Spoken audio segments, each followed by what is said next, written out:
which the official video was long division, but I'm going to also illustrate for you the partial quotients method. Now, later on in the chapter, we do have another lesson that says it's partial quotients, and it's actually division with area models, which is partial quotients.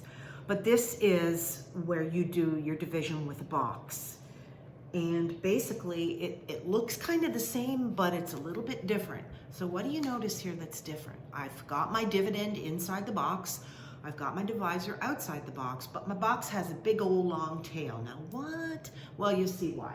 You will receive a note on this. So there's a note that you'll get. And even if you're a long division fanatic and you know what you're doing and it's great, then fine. You don't need to watch this video. You'll still get a copy of the note just to have, but you don't need to change anything that you're doing. This is for those students who are just really struggling with all of the steps of long division. So if that's you, then pay attention, because partial quotients is really kind of cool. What it does is, instead of looking at this first digit, you look at the whole number, 984. And the first thing you do is you make yourself a list of friendly, what we call friendly numbers, that are multiples of 3, that are easy. And that usually, for most people, the friendly numbers are multiples of 10, 5, and 2.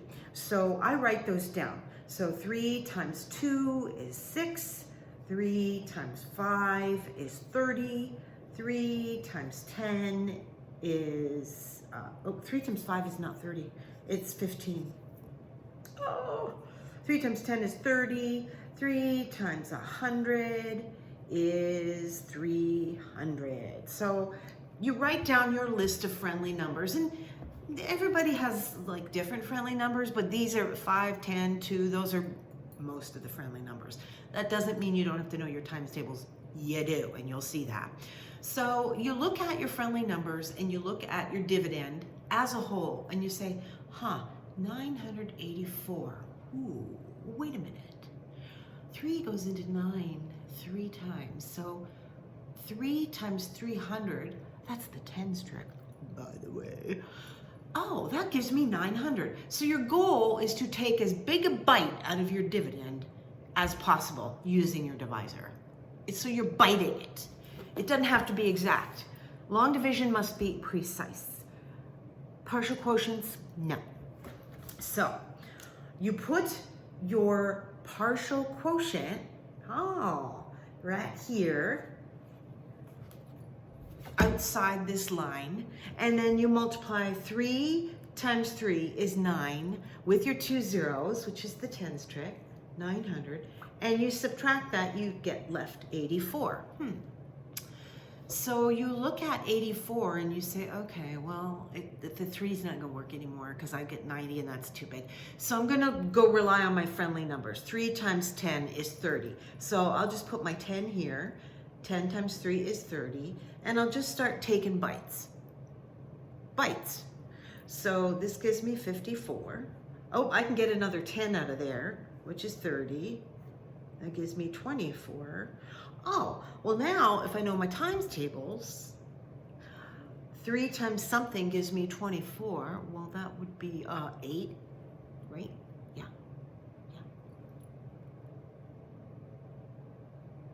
Put my 8. 3 times 8 is 24. I subtract until I get to 0 or a leftover number that is less than my dividend of, or my divisor of 3, okay?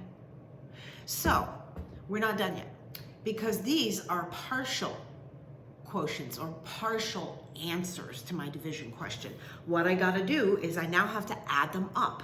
So I have to add up 300 plus 10 plus 10 plus 18 gives me 328. That's my total quotient. How do I check that? Oh, wow, that's a whole nother video. Okay, and we're gonna do that video next, and that's an additional video as well. Okay, so, So what could happen here is I might have different work than someone else, but we're going to get the same answer. Now, here's what I mean about it doesn't have to be exact. Let's say I got to the step of 84, and I asked my, oh, okay, how many times does 3 go into 84? Well, we used 10 before, but let's say I look at how many times does 3 go in? Well, I know that, let's make that longer.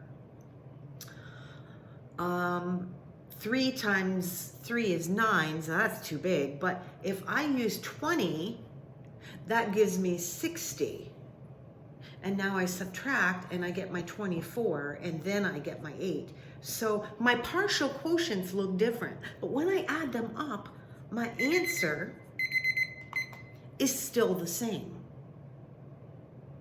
So there may be lots of different ways that the work is in here, the partial quotients. There are many different partial quotients for this problem.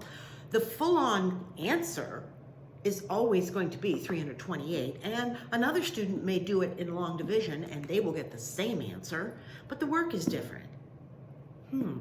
Happens all the time. Lots of different ways to solve problems. Lots, not just one way. Welcome to 5th grade. In our next video, we're going to go through how to check a division problem to make sure that it's correct. Using fact families, really. Okay, hope you like that. Bye.